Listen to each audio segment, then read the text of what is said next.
Hi, Colin Plume, CEO of Noble Gold Investments and My Digital Money, and we're talking today about self-made millionaire tips. And I'm excited today to have a friend. Something we haven't talked about really is the entertainment business, something exciting. And we're here with Evan. We're going to talk about, the whole world of entertainment. And just a little snippet. I was actually in entertainment. And I was in SAG. I don't know did I tell you this? I was in SAG. No. Yeah, so I had a baseball coach. Not to make it about me, but I'm going to. I had a baseball coach who was not a videographer, but he shot commercials. He was the photographer for commercials, and he needed people that were on a baseball team. Randomly, he was a coach of a baseball team. They shot a commercial, so he got us in. Got us in for it, and then somehow I got into being a lead, and all I did is actually now I was thinking about it. So it was Church's Chicken for anyone. I don't know if everybody knows Church's Chicken. Yep. So all I had to do was eat chicken basically, and just be in a baseball uniform. It was me and two other guys. So we're eating this chicken, and it was really good chicken. And you don't know how many takes you're going to do. I was 10 years old, and I realized there's a person next to the camera with a bucket, and I realized that I didn't have to eat all this fried chicken. My two friends did not realize this. So she'd come over and I'd spit the chicken out, right? These two other buddies of mine, and I can't even remember their names, ate, 45 takes of fried chicken. Jeez.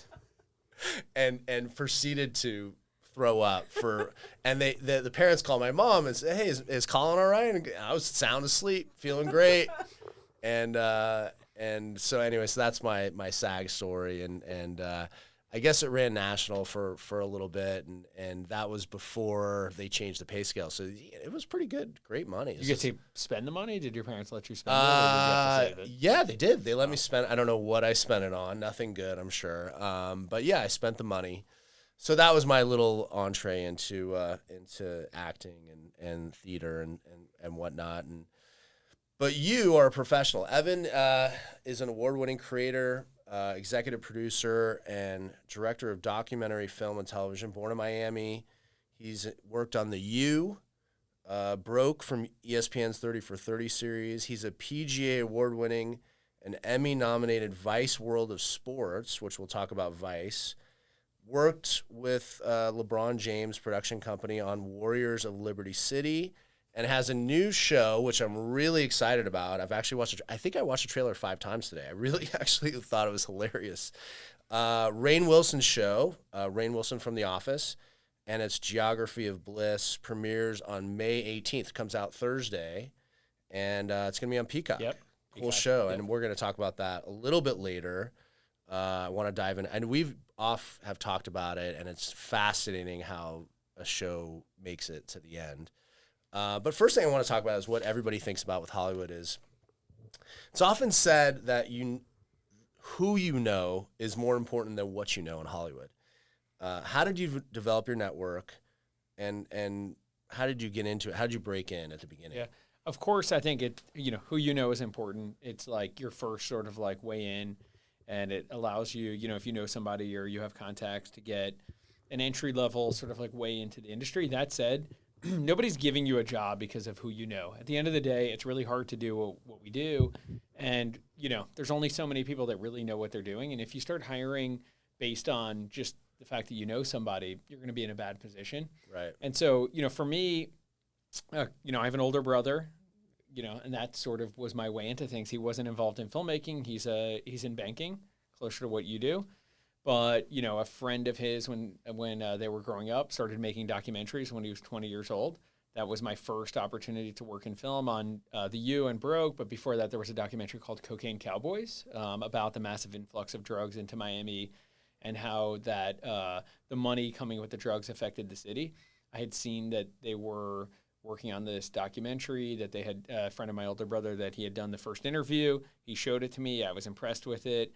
And I just begged him to work for his company. And that turned into 7 years of working for his company. Of course, if I wasn't great or didn't know what I was doing, You would have been out of there. Yeah, it would have been out of there. Yeah. What did you do? What was your first job with his company? How did you start out? I started out first helping out on set, just holding, a reflector. But really, like how I earned my position at the company this was at the beginning of like the social media era. What we're doing right now is so common, but things like, Twitter had just started, YouTube had just started. There was really a little bit of Facebook, but it was mostly MySpace. And so I just implemented the plan to promote this film through social media, and it hadn't really been done before. I made a MySpace page, like literally was adding people on MySpace to the film Cocaine Cowboys. So it was getting my hands dirty, and it worked out so well that business, like now any 13-year-old would know what we did. It would just be like commonplace to know to do that stuff. But Business Week magazine wrote an article about our marketing effort, guerrilla marketing effort. It was kind of like a new term about all of these things we were doing. So it was kind of like pioneering at the time. Wow. That is so interesting. Were you a part of conceptualizing the marketing side of it? Yeah, I just made it up as I went. I was a part of it. Like, we just, like, for instance, I'll give you an example. The film got bootlegged, which we didn't think was a bad thing because for us, you mean people were just copying it? Yeah, people were. Before it came out at a film festival and then was going to come out a few months later on DVD. And before that, the DVD was out at the flea markets and elsewhere in the hood in Miami. And for us, there was nothing better because people were actually watching the movie. Right. At that time, there wasn't a ton of documentaries. And instead of shutting down the bootlegging, what we did was filmed a commercial with the people bootlegging the film, telling us about how successful it was on the bootleg market. So that was like what I came up with, and I produced these little short things that went on YouTube, millions of views. It turned into rappers we were interviewing, DJ Khaled, Pitbull, Rick Ross, Trick Dowd, these people. So they all saw the bootleg. They had all seen the bootleg they were making. Before it actually came out. Before it came out. And that's, what people want, right? They were making songs. Then we started opening things up. There's a rapper that made a song using some of the music in the movie, so we'd let him come into the edit and take whatever he wanted from our film and cut his music video with footage from the film. It actually turned out to be this guy Noriega, who's one of the bigger podcasters now in music. He has a show called Drink Champs. Yeah. So Drink Champs. Yes. I've seen it. Yes. I've seen it. Yes. I saw him. He's interviewed by Kanye. Oh yeah. And they get drunk, right? They get drunk. Yes. That is so. This won't fall off the rails like that does. The interviews are great, and then about like an hour in, it starts getting a little sloppy. Yeah. It really does. Yeah. I remember. I think Kanye was really smashed on that show. Yes. He just started, he couldn't even talk, I think, at the end. He just went off the rails off that. Oh, that's so interesting. So basically with Cocaine Cowboys, you used this illegal underground to sort of like create marketing that you guys obviously didn't have. I mean, nobody really has budget anymore, but you didn't have the budget. So you just used what was out there and just repurposed it. It's what people try to make up. They try to make this stuff happen, and there's whole like marketing teams trying to figure out how to make something go viral, how to create these moments. For instance, on the Geography of Bliss, and I know we'll come back to that, there was this viral moment with Rain on an airplane. Oh, yes. Seeing somebody watching The Office next to him. And of course, your mind goes, well, I wish that happened like 3 weeks later. And can we redo it? And the truth is, you can have some fun, but you can't really recreate that stuff. Like what happened with the bootlegging, had we said to ourselves, we're going to try to make this happen, it never would have. Yeah. It was just spontaneous, and you guys just caught the moment. So how did that movie make money for you guys? Yeah, that movie did very well. It was at a time where there wasn't a ton of documentaries. It wasn't like there is today. The streamers looking to like greenlight these things, which meant there was less places that were, willing to, let's say, pay for something like this to get made. But there was also way less competition. There wasn't any other films like this, nothing like this. And so when it came out, there was a deal with Magnolia Pictures, which is Mark Cuban's company, Mark Cuban's film distribution company. And it was a sweet deal. I didn't own our company, so I wasn't participating in the back end on it, but essentially there was a split. And this is at a time where people were still buying DVDs as much as these guys were bootlegging. This is when Netflix was sending you DVDs as opposed to streaming. And so we just packed the DVD with all this extra stuff so that even if you had the bootleg, like if you loved this film and you watched it 5 times and you had the bootleg, you'd still want to buy the DVD because there were still deleted scenes and all these things. And it just was a nice, physical good. Reminds me a little bit of the story about Anne 1. Yeah. right? Yeah. Kind of similar thing with those Yes. mixtapes, right? Yeah, They 100%. they kind of caught viral, and then people just started buying them, and Yep. it just kind of blew the whole thing up. Yeah. And I agree with you about films. Like, obviously nobody buys DVDs anymore, but I remember one of my favorite ones, just because it had something, was the movie Patton. Uh-huh. And I don't know if you've ever listened to the director's cut about Patton, but it's such a fascinating story Yeah. about how they were able to kind of fit his life in a short span, but they had to take bits and pieces out. And you wouldn't get that in the regular movie. Yeah, So the DVD had that extra, and I feel like we're all missing that now. You know, it's funny. It'd with be the so much easier to have that now, right? You should. Now I know there's some extras, and when you buy on iTunes, you can actually go and there's like deleted scenes. But when you go and get something on Netflix, it'd be so easy for there to be these things like the director's commentary and all that kind of stuff. They should do it. Yeah. Netflix, if you do this, we want a little piece of the action here. They're doing it in albums, CDs. CDs, Yeah. okay. Oh, They where would- they talk about the music? They talk about the music. They have an extra song in there that you will not be able to stream. So they're Yeah. doing it. They By the put way, photos. I hate to be like negative Nancy, but I think with music, I don't want to know. Right. Right? I don't know. Yeah. Movies I do, music I don't want to know. I agree. So anyways, so tell us a little bit about, so you started doing everything, right? You started doing everything on a set, and then you moved up from, let's say, a showrunner. And what's a showrunner? What does a showrunner do? How does that fit into the process? It's funny because there's no position that's like more important for a show than a showrunner, but it's not a credit. You know, it's credited mostly as an executive producer, but there could be 10 executive producers, and it could be one of those guys just started a company 10 years ago, and he's an executive producer because his company's a part of it, and somebody else could have done every single thing, from the beginning to the end on that show, and that's a showrunner. So a showrunner is like almost a mixture between a director and a producer. Now, it's different on the scripted side of things. I'm not an expert on that, but essentially the showrunner on the scripted side is like the writer, the lead writer, and kind of director of the whole series as opposed to the episodes. And similar in documentary, except for writing's like less of a component. You're running the show. I mean, that term is exactly like it's spelled out, more directly than anything else. So from the beginning, building the team, building the crew, building the plan, the budget, all that kind of stuff, and then executing. Now, a lot of times you're hiring a director, and they're working under you, but essentially, again, working under you. The showrunner is the senior person. But many times in documentary, on TV shows, there's no director, and it's just the showrunner is the director. So it's a little bit of a kind of like wild card situation in terms of what you do, but you're the one that gets blamed for everything. That's the main thing. You get blamed for everything, Yes. and you don't get a credit. Yes. So it sounds like not a job that it's a job you're trying to get out of quick, or you're trying to move to the next step, right? I mean, and you do have this executive producer credit, which is a great credit, except for the fact that nothing separates you from the other people. Sure. So for on Geography List, there's probably 10 executive producers, right? And there's a variance of what people did, and there's no way to tell. Yeah. That's convenient for some people. Yes, very. So let's talk about, while we're talking about it, the next question is, let's discuss the usual ladder from there, and then how do you get to the next step in documentaries? Like, how does that showrunner, how do they get to that? What do they have to do to get to the next step?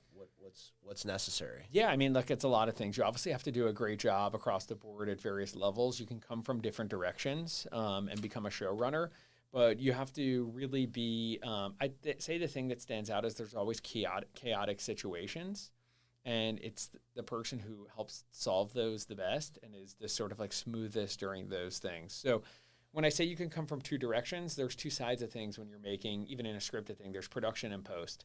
So production is when you're filming stuff, you're conceptualizing it, you're planning it, you're going out and capturing it, you're interviewing people, you're, following people, all that kind of stuff. And then post is post-production, that's editing. And that's taking all the stuff that's been filmed. For a scripted movie, editing is important, but there's less discretion because the story is scripted, so you know exactly what's going to happen. In documentary, you don't know what was going to happen, and you don't know what the story is, and you have to weave it together. And so post is like your editors, your story producers. They're less credited, but essentially there's writing done on that side. And, it's the people, it's the cream that sort of rises to the top of both of those sides of things that, put themselves in a position to potentially showrun. A lot of it's political, too. You're dealing with a lot of people. A lot of people working under you. There's a production company that you're working with that essentially is running the production, but you're really in charge. And then there's a network. And so, you have to keep everybody happy. You have to keep them confident. That's the other big thing. Feeling like everything's going well. Right. Because once things start to feel like they're not going well, then everything goes off kilter. Yeah. And there's a lot of people in the equation, production company or, just personalities who will throw curveballs and try to throw you off course. Like they don't really know how to make this thing great. They're just seeing something off and then giving a very prescriptive note telling you what to do. So are they seeing, I guess it could be different in a lot, but are they seeing every day that you're shooting? Is it going to this other room of people that are coming back with comments, criticism, whatever? Higher profile, the more likely that's going to happen. But for the most part, you have these cuts. So you get like a lot of time in the beginning to start working. Like the networks and production companies will be involved early, deciding who to cover, who are the main characters, all these kinds of things. Then you go off and start to do your thing. And then there's cuts that start to go. And it would be like the rough cut would be the first one coming into the network.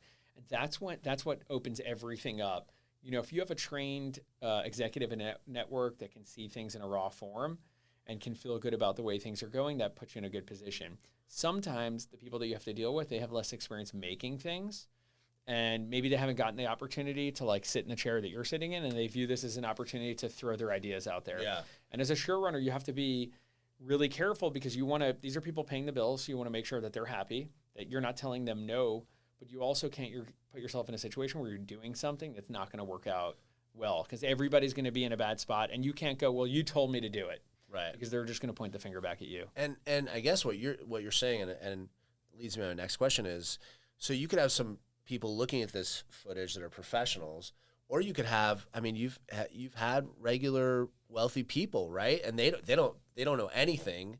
Yep. Kind of like, I always say, like, whenever you do construction on the house, like, you go day 3 and you're like, what did I do? I made a huge mistake. They probably have looked at this the same way, right? Yes. They said, we made a big mistake. We got to throw this out and start over. But it's a rough cut for a reason, right?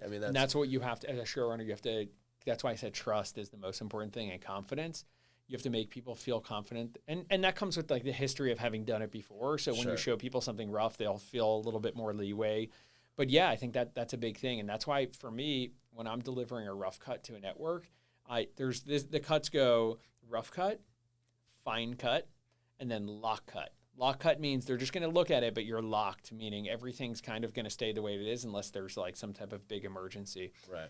I like to have, when I'm sending a rough cut, I like it to feel at least like a fine cut. So especially the first one, because that's the first thing anybody sees. You put a whole bunch of extra effort, a lot of extra hours, and don't send it. Even if there's a date they're supposed to get it, you delay if you have to, if it's not ready. Like, because, you just can't leave things open for interpretation in the beginning.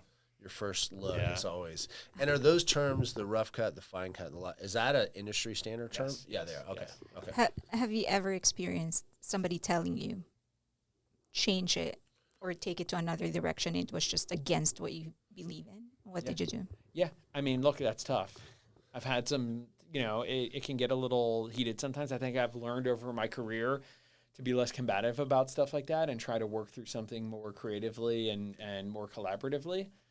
Even if the reaction internally is extreme and it's a really bad idea, it's never great to express things like that. It's always great to work around things. And basically, everybody's, looking for something specific, and you need to focus on. So for instance, if I'm working with a network and they're not happy, or, I could show them something and they're not that happy, or it's not ready yet, and they have pretty prescriptive notes, but they want something done on a certain date, and that date's really important to them. I know that this is the important thing for them, so I focus on that, and I say, look, we can experiment with these ideas that you have, or we can finish by the date that you want it done by. But we cannot do both. So I'm happy to try something out here, but if you want it on this day, and I know that they need it on that date, and that's why, and I've taken shows from essentially the garbage can. I also have taken over shows where people didn't handle that well, that were in the garbage can, meaning the network was ready to just write off the millions of dollars they spent and turn them around. And the same thing in those shows, the same kind of things come up. The networks will say, okay, that's great, but, and then try to turn it back into the thing that they threw away. And you have Right. to Right. put them in a place where, you know, in the end, I've been nominated for Emmy Awards for shows exactly like that. So you were like the fixer, basically. Fixer, yeah. You came in, they had already greenlit everything, and it just went the wrong way. Yeah, there was a show that I came in that was greenlit, and the whole entire thing was filmed. Now, COVID sort of happened and threw the production off. They went to go edit the show. Spent a lot of time working on it. It didn't work out well. And they came to me saying, do you think something could be done with this? And, you know, I just like did my own research and realized that there were some major things that they weren't covering in the story that were going to be easy to make the show a lot more interesting. But like I said, as you know, I went in and started getting my hands dirty on that specific show. You know, the network, while at one point is saying that they're really happy, is also giving me notes that are an instruction book to turn it back into what they threw out. And so as a showrunner, you don't have to just know how to make something good, but you have to know how to handle those situations. The person prior to me did not handle those well. They knew they were getting notes that weren't great, but they couldn't. Right. They either were telling them, no, we're not going to do them, which makes the network angry, which they should be. They're spending all this money. Right. Or they just did them, and that wasn't, you know, going to turn the show into anything great. So kind of what you're saying is how you serve it up to the network or whoever's financing the film is an art and unto itself, right? I mean, Yes. that's a big part of Yes. the process. It's, yeah, you can talk about just getting the show made and getting to that, but how you serve up these cuts is going to make a big difference. You don't have to answer this question, but it reminds me of my mother was she ran a production for a nonprofit, and she was like the stage manager, and so she got some experience for about 10 years doing that. And she said there's a thing in theater that they do with directors where like the director would come in and want to make a, you know, they want to feel like they have input. And so she would like, the joke was you'd leave a few light bulbs dark. So the director would come out and go, what's going on? And then, you know, so they feel like, have you ever done anything like that? You don't have to answer, but you can answer. Have you ever just thrown a few obvious so they feel like they have some input? Yeah, I mean, you know, there's a few different things, but one thing that I like to do is keep things a little bit longer on the first go round, because they're inevitably, no matter what the situation, it's too long. Let's cut it down. Yeah.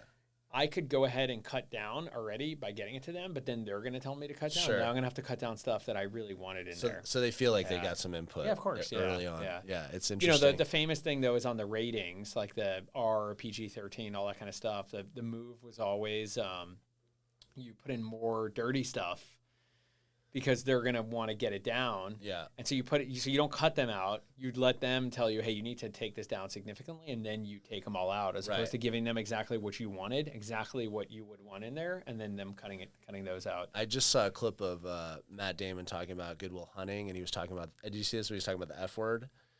And he's like, yeah, what do we have to do to get to PG-13? And they're like, you have to say the F word like less than 13 times. He's like, whoa, I think we're pretty close. And they said it like 368 times. Or something like that. So that was pretty funny, how far off they were. No, that was really interesting. What else do I want to talk about here? Is there a specific type of person that you think, oh, this guy is going to make a good showrunner? You know, somebody told me what their opinion on that, and I think they're right. Maybe it's not exclusive, but it works for me. And this person asked me, they said, did you grow up in like a calm household or a chaotic household? And I said, chaotic. They're like, were your parents stay married or were they divorced? I said, divorced.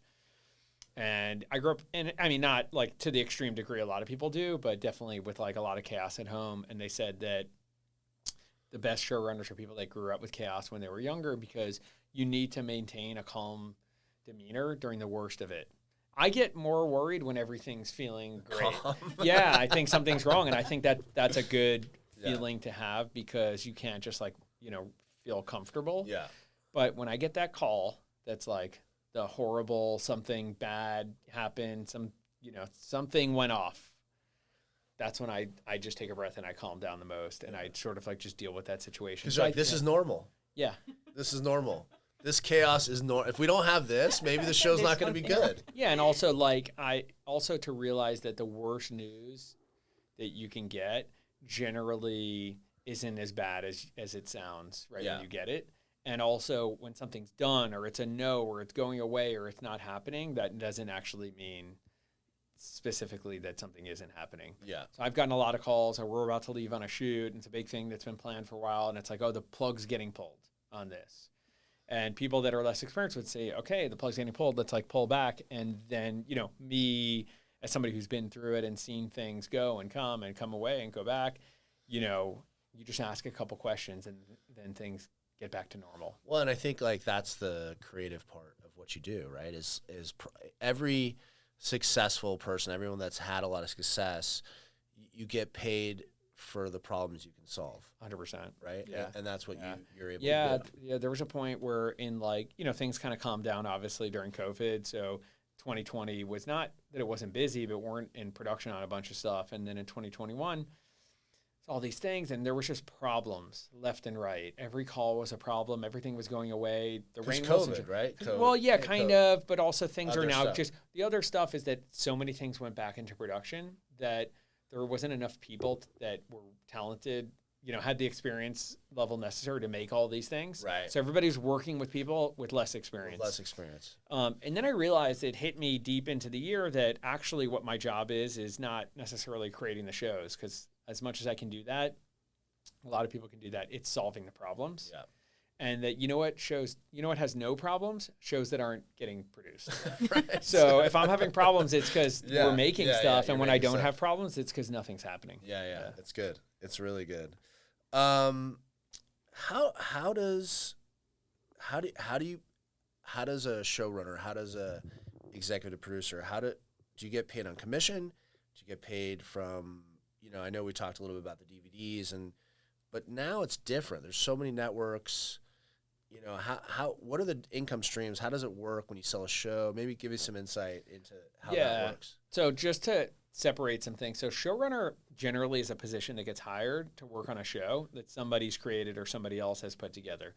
The difference with me is, although I've done that here and there, I've rarely done that. I'm usually show running a show that I create, which means that I have multiple income streams for that thing as opposed to somebody gets hired. Just a showrunner generally is just getting paid either a flat fee, a day rate, or flat fee, or a weekly kind of thing. But you know, usually contractually like obligated over a certain number of months and being locked in and all that kind of stuff. But they're not like participating in the show.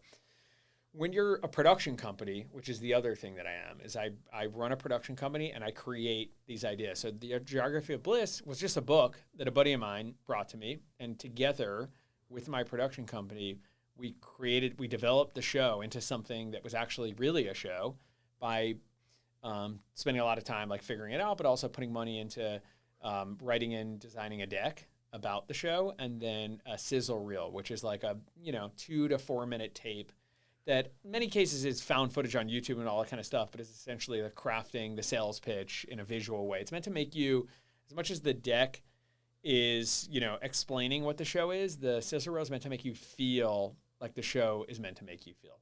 And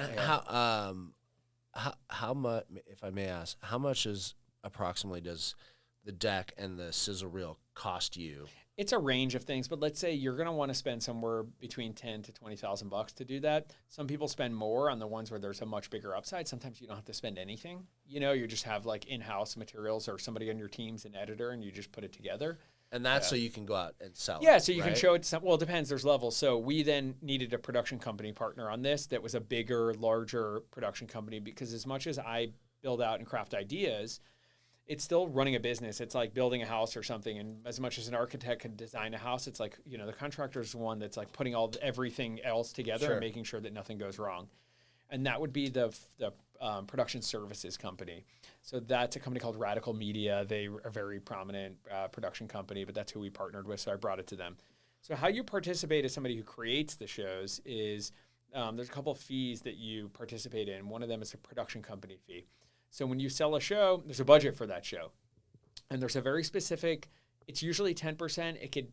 It could get to 12, sometimes to 15, but 10% of the budget is meant to go to the production company or companies making the show. So if I bring a show to a production company, and I've done all the work on it, but I need them to help sell it, we might do like a 50-50 split on that the production company fee. Yeah, which is 10% of the entire budget of the show. And 10%, so then, okay, so keep going. But this is just the creative fees. Then, again, because I'm sort of like multi-layered here, I'm also an executive producer, which is somebody that's going to like look over the whole operation, not necessarily when I'm show running, look over the showrunner and help hire the showrunner, hire the director, all this kind of stuff, oversee everything. Then you can get something called a executive producer fee, right? Now, somebody like a LeBron will get an executive producer fee just because he's throwing his name on something and that name brings value.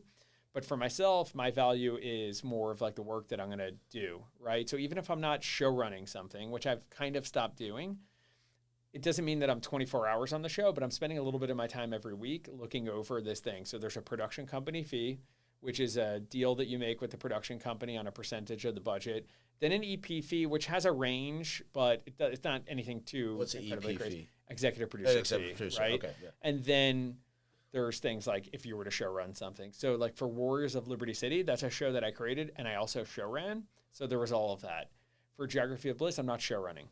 So, but what that means is when I'm show running a show, it's 100% of my time. That means when I'm show running something, I'm not doing anything else. Right. That's why I don't do that much anymore because I can't really do that. Yeah, and you have to be. Yeah, when you're show running, you're on set. You're doing everything. Yes. Everything is. If you take your head out and you're 90% in the show, then you're going to mess something up. You need to be 100% inside of the dialed show. into that show. 100%. So before it even gets to the network. And then you sort of have a target, I'm assuming, in mind of what the show would cost, right? Yep. So in essence, what you're saying for coming up with the idea, you get 10 to 12%. You may have to bring in another company to partner on that. So maybe you're splitting whatever split you got, and then hopefully you sell the show for $5 or $10 or $20 million, whatever that cost. And they base your percentage based on the cost to produce the show. The whole budget, yeah. Right. Okay. Oh, that's fascinating. I never knew that, and I think that's. And then what happens when the show hits? What happens if it goes to season 2, or what happens if it goes to like other places buy it to use the show? How does that work too? Look, you also participate in the back end of these shows. That said, I don't know much about that stuff because if the people that created The Walking Dead, there's a famous lawsuit. I think it's Walking Dead in AMC, and this is one of the most shows that's made the most money out of any property ever, and it still is technically losing money according to the accounting. The person who created it is not getting that there's extra fees and numbers. Yeah, so I'm cut in just in the same percentage as I am on the production company fees with back end and merchandise and spin-offs and all that kind of stuff. It just doesn't happen that much. I see. In the doc side of things, but when it goes to another season, all these fees continue, except for the difference is I've now, by the time this first season goes, I've probably spent 2 years working on the show. And if we didn't sell the show, I get nothing. Right. All that cost. So all of that is okay, it's not, if you just had that one season, I'm not saying it's not worth it. It depends. For me, I like what I do besides just the money. I like making these things, having an impact on pop culture. So it's a value to me anyway. But at the end of the day, when it starts to really make sense is when you have the second, third, fourth season, all that kind of stuff, because you're still working on it. It's just you don't have that 2 or 3 years of front-loaded work. Yeah, exactly. And then you can also when you get one that hits 2 or 3 seasons, the other people start to come to you. There's all these benefits, right? Yes, and it makes it easier. I do a lot of more serious documentary kind of stuff, and it's not meant to go to other seasons. And as much as it does well, a network's going to be far more interested in talking to somebody who has a show that's 5 seasons in. Yeah. When you bring an idea to them. Makes perfect sense. So before we cut for the next episode, just probably the last question. So once you're done with the sizzle and everything, so who takes care of the pitching? Who gets in touch with the networks? Yeah, it depends, right? So you're usually I'm represented at WME, William Morris Agency, William Morris Endeavor. I relied on them very heavily earlier in my career, but then you start to form these relationships with the people at the network. So let's say I have an idea and I usually have a co-creator, and then we have a production company, and there's a variance of relationships there, and then you have the agents, or you could have a celebrity executive producer like a LeBron. And you sort of look at each one and you say, okay, do we not know anybody? Cool, the agents will set everything up. Oh, you guys are working on a show, Radical Media with Peacock right now. So why don't we just go in through your executives and why don't you set up the pitch? So it's just a variance of relationships and it's never like a kind of rule book or playbook. So yeah, and we're going to get into, I got a million questions about, I want to talk a little bit about Vice, obviously, in the next one, but also about this amazing show with Rainn Wilson. And I want to know how that came about, how you got him involved. and that process. So I'm excited for the next one, but Great. we got to cut. Evan, exciting, fun stuff. More tips coming after the break here in the next episode.